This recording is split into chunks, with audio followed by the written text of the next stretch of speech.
Hey everyone.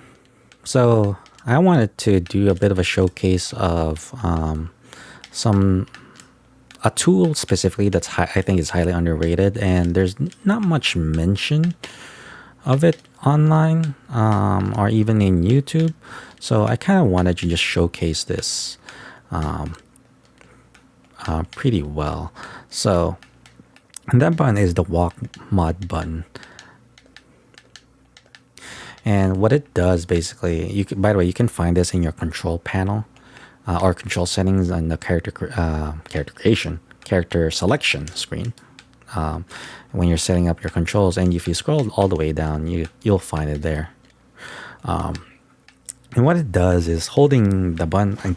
In my case, I'm holding the L button. Holding that button pretty much forces you to walk, as well as if you have the regular attack button on your button. If you have like tap strong on, it will actually prevent that. I don't have tap strong on in general, but like if you do have that, it's pretty useful. But one of the more useful things in terms of using the walk mod is having to execute the an approaching F tilt. Traditionally, people who do that use the wave dash to F tilt, travel a certain distance. All right.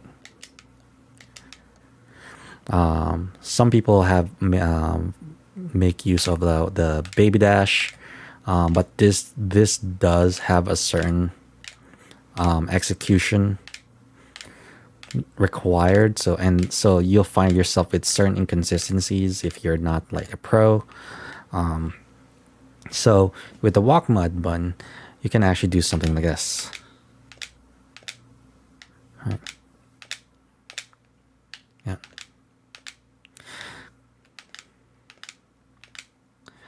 Right. It's pretty cool. It's pretty simple. The idea is basically you start running and you hold the walk mod button, and it doesn't like slow you down or cause you to start walking. It only does something when you turn around, right? And that lets you do skip like the certain things that cause the inconsistency, such as dash attack, right? If you walk up, dash attack, right? Even if I try to do it traditionally, see right there, during a skid animation, it will actually not let me tilt at all. But if I use a walk mod button, right, now it lets me do the pivot F tilt the same way we do in Smash Ultimate. All right, and it's not just limited to F tilt. You can do it with up tilt. You can do it with down tilt. If you're that kind of person who's like just like backing up and hitting behind you, all right. And it's pretty useful if you want. You are used to using your A button for your tilts, right? So you just hold it, point a direction. All right. Again, holding this will basically turn off tap strong automatically. So if you're into that, it's pretty useful. All right. So another thing that this option walk mod does, because it replaced that skid animation, it opens up a few things for grabbing the ledge.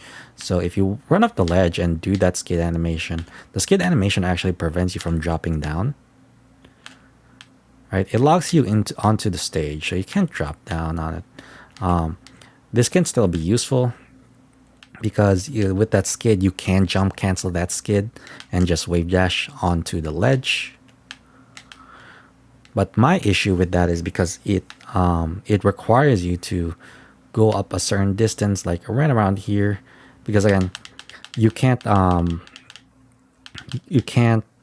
do that skid animation until you travel like maybe, let's say right here I'm at 0. right? And you have to travel like 4 or 5 units to do a skid animation. If you don't, you'll do the like the quick turnaround, right? And that's not useful because if you if you try to wave dash, you're basically just like turning right back around. Hence, the skid animation is pretty useful. But because of that requirement of this requirement of distance, you there's a few things that the walk mod can actually help with that. Number one, if you don't want to have to use the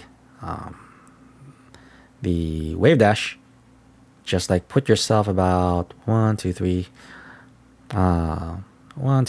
4, 5, 6 units away from the ledge, and like around here, right? And you just run up and do the skid animation with the walk mod on, and it'll let you fall down and grab the ledge consistently.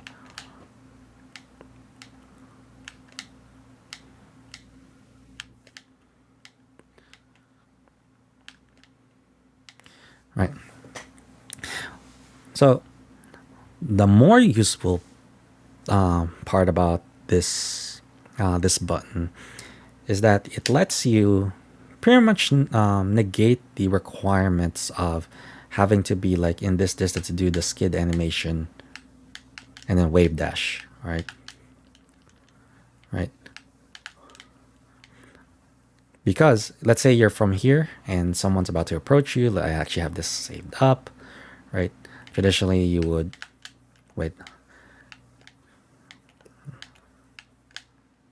Whoops. You can do something like that.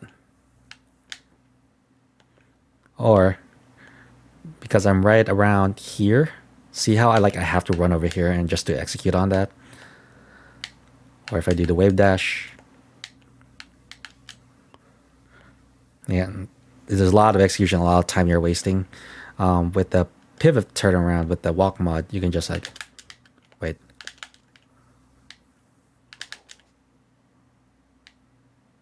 See how much faster that is? I don't have to like go here. I can just go. Whoops.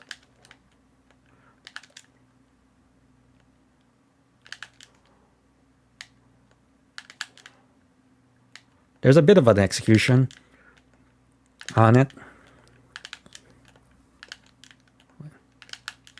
Whoops.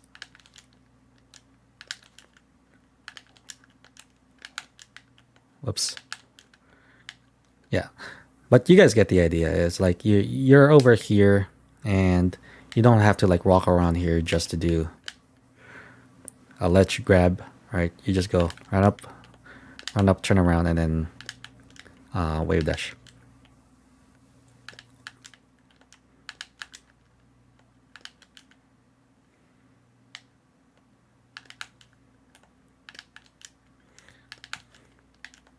My wave dash is pretty inconsistent, so this is something that does have some execution.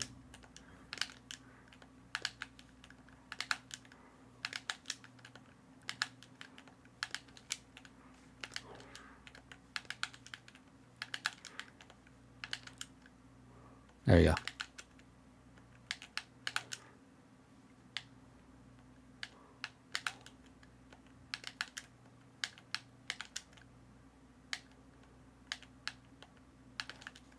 Whoops.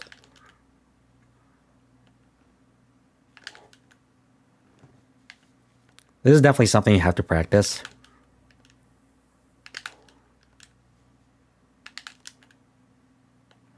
And you have to make sure you're not like pressing down, or else you'll miss the ledge because that turns off the ledge hitbox.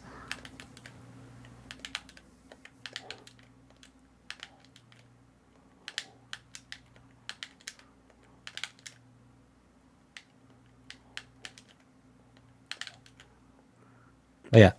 So, other than that, the only thing that the walk mod is pretty useful for is like pretty much doing insta turnaround grab, right? As you can see, it's pretty useful. I can just spam grab and I'll pivot. I don't have to do this execution high or like controller breaking thing. Even though if that's your thing, do whatever you're comfortable with. It's not a necessity, but I prefer to do something pretty easily. If I'm like in a situation where I'm shielding, right? I'm in a situation where I'm facing away and I don't want to miss like I am right now. I can just go hold my walk mod and turn around grab.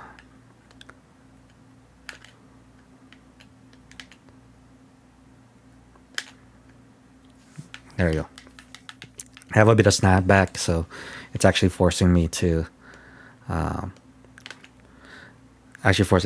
throw her. So that's just me. Otherwise, yeah. So just to recap, it's the basically turnaround pivots that lets me do, right? And the ledge, anything involving like ledge drop. So from a distance, just like ledge dropping like that, or from a shorter distance, it allows you to not have to rely on skid animations to wave dash into it. So yeah, nothing else from me. Hopefully this helps. You guys have a nice day. Thank you.